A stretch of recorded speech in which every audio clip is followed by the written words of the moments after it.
त्याबद्दल खऱ्या अर्थाने त्याचं अभिनंदन करतो. राजकारणामध्ये गावगाड्यात ग्रामपंचायतीचे इलेक्शन झाल्यानंतर किमान माझ्या ओबीसीला उपसरपंच तरी बनवा म्हणून या जिल्ह्यात जर चळवळ कोणी राबवली तर ती संग्राम यांनी राबवली. त्याचं कौतुक मला वाटतं. आरक्षणाची लढाई आहे माझ्या बंधू आणि भगिनीनो. शेवटच्या माणसाला कळायला पाहिजे आरक्षण काय. आरक्षण कुणाचा गरिबी हटावचा कार्यक्रम अजिबात नाही. आरक्षण दारिद्र्य निर्मूलनाचा कार्यक्रम नाहीये. आरक्षण बीपीएल याची पण कार्यक्रम नाहीये.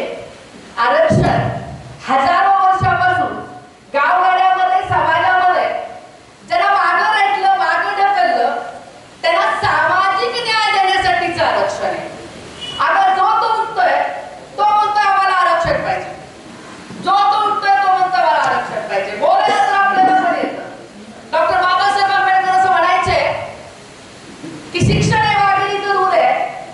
जो पिल तो बुरबुरे. अरे आम्ही शिकलोय ओबीसीचं करून काय झालं. आम्हाला पण बुरबुरायला येतं.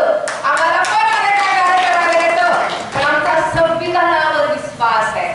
ज्या बापानं डॉक्टर बाबासाहेब आंबेडकरांनी आम्हाला संविधान दिलं त्या संविधानावर आमचा विश्वास आहे आणि त्या संविधानावर विश्वास ठेवून आम्ही चालत आहोत. हजारो वर्षापासून त्यांनी शस्त्र बरसली इथला कोपराही हल्ला नाही. पण बाबासाहेब तुम्ही लेखणी उचलली आणि अवघा इतिहास बघायला. हा इतिहास काय आमचा. ज्याला आपला इतिहास माहिती असतो ना ते इतिहास निर्माण करू शकतात. आमचा इतिहास ओबीसीचा इतिहास काय आहे माहिती. सर्वच मान्यवर बोलणार आहे पण मी तुम्हाला सांगते की ओबीसीवर अन्याय किती झाला. 1932 ला एससी एसटी ला आरक्षण मिळतं. 1945 ला या देशाला स्वातंत्र्य मिळतं आणि आम्हाला कधी मिळतं आरक्षण 1992 ला.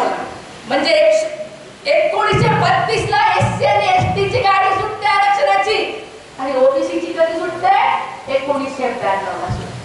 आरक्षण मिळाल्यानंतर सरळ आरक्षण मिळालं काय जर कुणी म्हणतात ना की आम्हाला ओबीसी मध्ये यायचंय.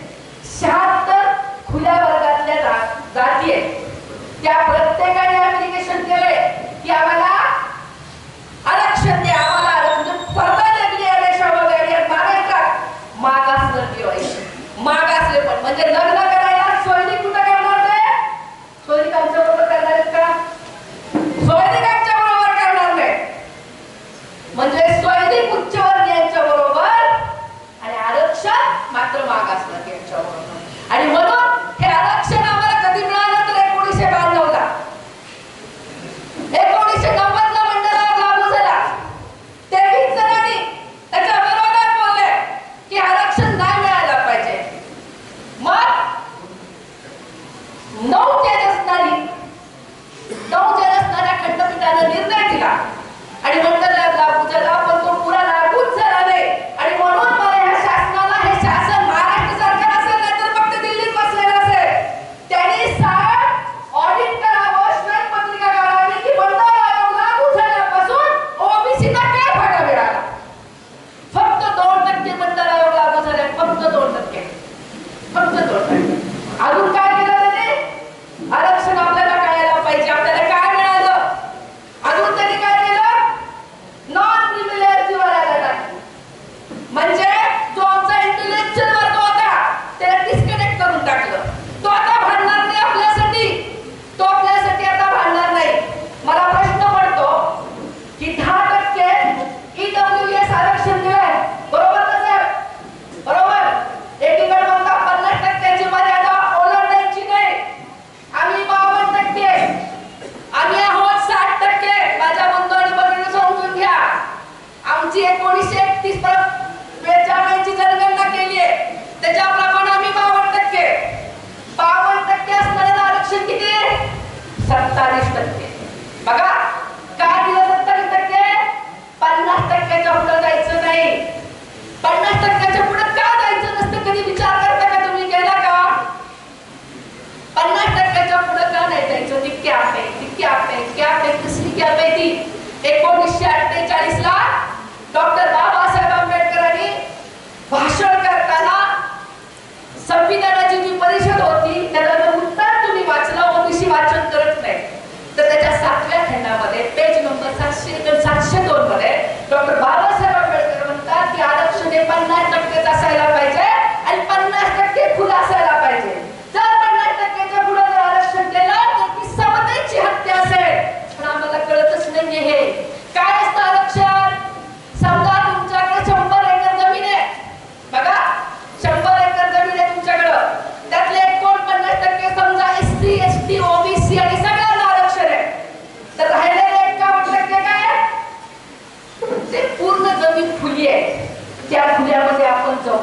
ओबीसी जाईल, एसटी जाईल, एसटी जाईल, एसटी जाईल. तिथं कोण घुसायला लागला? तिथं पण कुणाला घुसू द्यायचं नाही, इकडं पण कुणाला घुसू द्यायचं नाही. ते आपलं आरक्षण आहे. कुठंच घुसून कुणाला द्यायचं नाही. कारण ती जागा जी खुली आहे ना, ती ह्या देशातल्या गुणवंतांच्या साठीची आहे. ही जी जागा खुली आहे ना, ती एससी एसटी सर्वांच्यासाठी ती खुली जागा आहे. मग मला प्रश्न पडतो, तो प्रश्न तुम्हाला पडतो का की 52% जर आम्ही असो 1931 च्या जनगणनेनुसार तर त्यांना 27% का तर ती 50%ची कॅप ते आहे ना बंधन, ते काढायचं नाही. मग आता 10% दिलं आरक्षण, तेव्हा तुमची कॅप जाती का नाही जात्या तिचं काय होतं, त्याच्यावर पण आम्हाला बोलावं लागेल. त्याच्यावर आम्हाला बोलावं लागेल. आता एकीकडे आम्हाला काय दिलं त्याने, नॉन क्रिमिनल काढलं. नवनाथ भैया आमच्या ओबीसीला नॉन क्रिमिनल म्हणजे ते पोलीस स्टेशनला जातात आणि क्रिमिनल सर्टिफिकेट काढलं. म्हणजे एवढं आम्हाला माहित नाही की नॉन क्रिमिनल काय. माझ्या बंधूंनी भगिनींनो, आरक्षण हा कुठेही गरीब भेटावचा कार्यक्रम नाहीये हे सांगावं लागेल आपल्याला. आरक्षण कुणासाठी, तर जे सामाजिक व्यवस्थेमध्ये जे मागं पडले, तुम्हाला सांगू का सोपं करून आरक्षण कुणासाठी आणि कुणासाठी नाही. जात जर विचारली तर तो जात सांगताना जो छाती काढतो ना त्याला आरक्षण नाही. आणि जात विचारल्यानंतर त्याला जात सांगायची लाज वाटते ना त्याला आरक्षण. ही आरक्षणाची सर्वात सोपी व्याख्या ही आरक्षणाची व्याख्या. अरे हजारो वर्षापासून गाव गाड्यात आम्हाला बाजूला ठेवलं तुम्ही, आम्हाला नाही तुम्ही बरोबर घेतलं. आणि आज जो तो उठतोय तो म्हणतो की आम्हाला आरक्षण हवं, आम्हाला आरक्षण हवं. मला असं म्हणायचं की आमच्यामुळे ओबीसी मुळे कुणाचं नुकसान झालं, आम्ही कुणाचं नुकसान केलंय? आम्ही कधी दंगली केल्या का? आम्ही कुणाचं कधी घर जाळलं का? आम्ही कधी भांडण केली का? आम्ही काहीच केलं नाही. माझ्या बंधू आणि भगिनींनो, हा एक मुद्दा झाला ज्याच्यावर सगळे व्यासपीठावर बसलेले भांडतच आहेत. अजून आरक्षणाचं सांगते तुम्हाला. आता एक रोहिणी आयोग भेटतोय, रोहिणी आयोग, बरोबर का? हा रोहिणी आयोग आम्हाला सांगताय माळी, धनगर, वंजारी, भंडारी ह्या ज्या जाती आहेत त्यांना फायदा होतो आणि छोट्या छोट्या जात समूहाला फायदा दिला जात नाही. आणि म्हणून हा रोहिणी आयोग ह्याला जो एम्पिरिकल डाटा दिला गेला, तो एम्पिरिकल डाटा माहिती तुम्हाला कसा दिला गेला? 2010 ला के कृष्णमूर्ती नावाचा एक निकाल आला त्या न्यायाधीशांचा. त्यांनी सांगितलं की या ओबीसीचा आम्हाला आकडा द्या, जनगणना करा. 2005 मे 2010 ला समीर भाऊ भुजबळ असतील, भुजबळ साहेब असतील, 100 जण ओबीसीचे खासदार असतील आणि त्याच्या आदरणीय पवार साहेबांचा सुद्धा पुढाकार होता. त्यांनी सांगितलं की आपल्याला जनगणना करायची. 2 ऑक्टोबर 2011 ला नवनाथ भाऊची जनगणना सुरू झाली आणि 2014 ला तो डेटा मिळाला. आणि आपलं आरक्षण अजून एक मुद्द्याला मांडायचे आपल्याला. पंचायत समितीतलं आरक्षण आहे का? पंचायत राजमध्ये आरक्षण आहे का आपल्याला? गेले ते आरक्षण.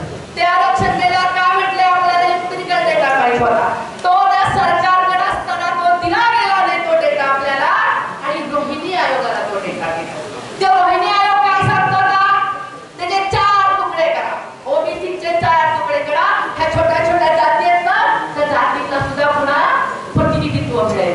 आता त्यांची कॅपॅसिटी किती कमी आहे, त्या कमकुवत जाती आहे, त्या तिथपर्यंत कधी पोहोचणारच नाही. मग उद्या असं सांगितलं जाईल की आम्हाला सुटेबल कॅन्डिडेट मिळाला नाही आणि म्हणून पुन्हा त्या जागा खुल्या केल्या जातील. एवढं मोठं ते षडयंत्र आहे. आम्हाला तिथं पण भांडायचे, आम्हाला स्थानिक स्वराज्य संस्थेतल्या आमच्या जागा गेल्या तिथंही भांडायचे.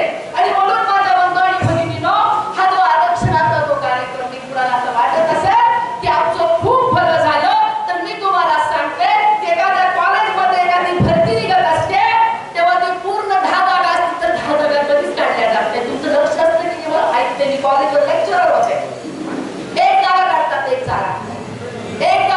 हिंदीचं डिपार्टमेंट वेगळं, फिजिक्सचं डिपार्टमेंट वेगळं. किती चालू पण आहे बघा तो, तुमच्या लक्षात नाही येणार तो. आणि मग एक जागा निघाली की एक जागेला आरक्षण नसतं. त्यामुळं त्यांना कुणाला वाटत असेल ना की ओबीसी पण त्यांच्या घरावर सोन्याची कौडं टाकली, या बंधन आयोगामुळे तर नाही असं झालेलं. त्यामुळे मला तुम्हाला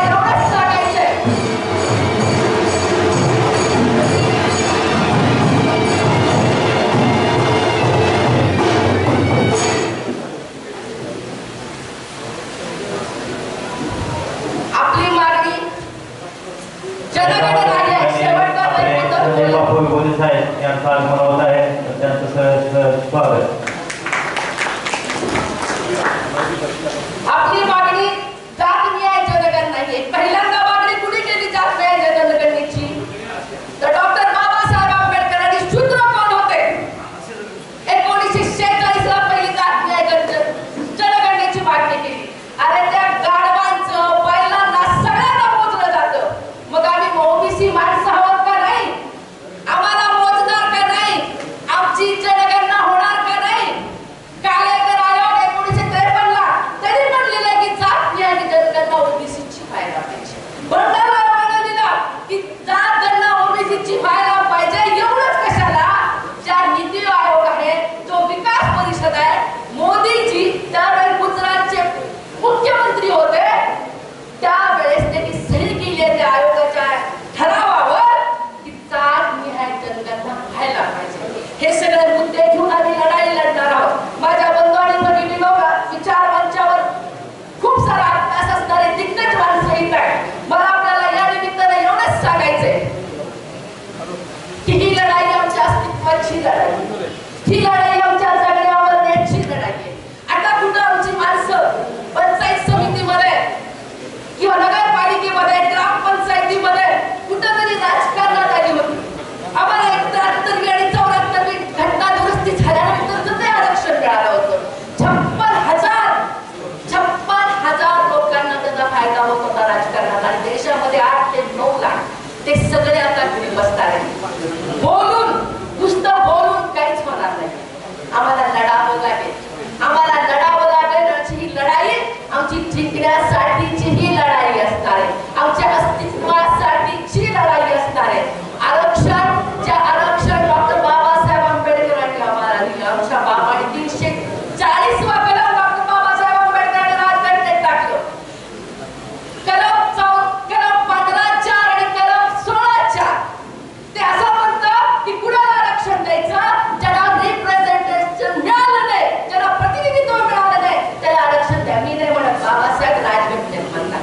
आरक्षण कुणाला द्यायचं? दुसरा मुद्दा, ज्यांचं सामाजिक मागासलेपण आहे आणि ज्यांचं शैक्षणिक मागासलेपण आहे, त्यांना आपल्याला आरक्षण द्यायचंय. बाबासाहेबांनी आपल्याला सांगितले. आणि म्हणून हा जो आरक्षणाचा अजेंडा आम्ही घेऊन चाललेला आहे, तर आरक्षण आम्हाला कुणी दिलं नाही, तर आम्हाला आमच्या बापानं आरक्षण दिलंय. कोणीतरी आता म्हणतात पलीकडचे की गेले इतके वर्ष आमचं आरक्षण त्यांनी खाल्लं. कसं काय बरं नवनाथ भैया? त्यांचं आरक्षण कसं खाऊ बरं आम्ही? आणि त्याच्यात कुठल्या जाती जाणार आहेत ते साहेब काय आपल्या हातात असतं का? अरे कायदा ना काहीतरी कायदा मंडळाला सांगून ठेवलं होतं की येत्या 4 महिन्यात इंदिरा सहानीचा जो निवाडा झाला त्याच्यामध्ये सांगून ठेवलं होतं की येत्या 4 महिन्यात राज्य मागासवर्ग आणि राष्ट्रीय मागासवर्ग आयोगाची स्थापना करा. त्याच्यानंतर त्या सगळ्या जाती आल्या. त्यामुळं येणाऱ्या काळामध्ये ही लढाई आपल्याला लढावी लागेल. ती रस्त्यावरची असेल, ती संघटनेतली असेल आणि ती न्यायालयीन लढाई असेल. या लढाईमध्ये आपल्याला सर्वांना सहभागी व्हावं लागेल. या निमित्तानं मी एवढंच सांगू इच्छिते की ओबीसीची जनगणना जोपर्यंत होत नाही तोपर्यंत मला वाटतं की आपल्याला बोलता येणार नाही. महिलांचा अजेंडा काय असेल? ओबीसीची जनगणना. आता काय जण म्हणतात की आम्ही लय गरीब झालो. आणि आम्ही तर पहिल्यापासूनच गरीब आहे. तुमच्याकडे जमीन आहे, तुमच्याकडे सगळंच आहे, पण आरक्षण ही रोजगार ही योजना नाही. त्यांना कोणीतरी सांगा. गरिबी हटवण्यासाठी डॉक्टर बाबासाहेब आंबेडकरांनी कलम 38, कलम 39, कलम 41, कलम 46 दिले. तरी त्यांची गरिबी हटवावी. या निमित्तानं मी एवढंच सांगू इच्छिते की येणाऱ्या